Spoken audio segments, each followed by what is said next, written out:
That's what the old one looks like. Whoop. That's what the old one looks like. So we'll slide that over top. And then we're gonna make sure we got our dot to the top. Drop this guy over top. Okay, let's make sure that's in there the way I like it.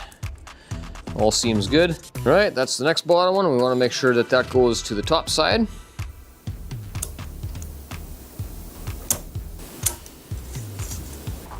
Well, that could be better.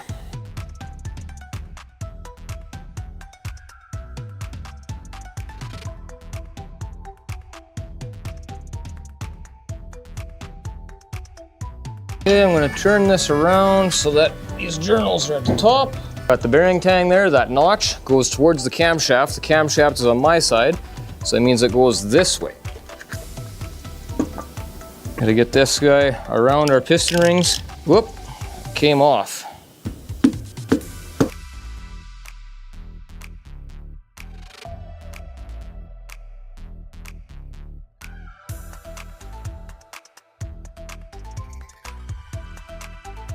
All right, pistons are in. Let's see how this thing turns now. This motor has the 5/8 rod bolts, so I'm gonna torque them all to 100 foot-pounds and then 150.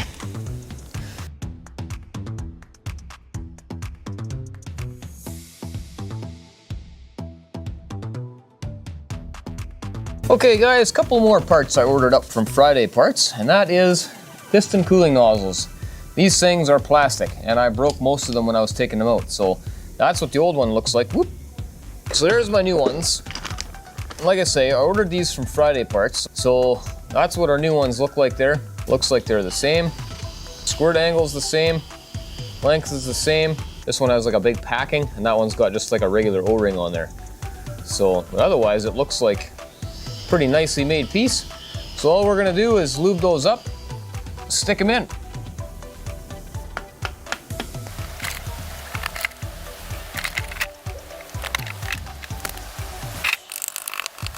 That's good, nice tight fit. It is, guys, we have a fully rotating bottom end now. That stuff is all complete. So that rotating assembly is now complete.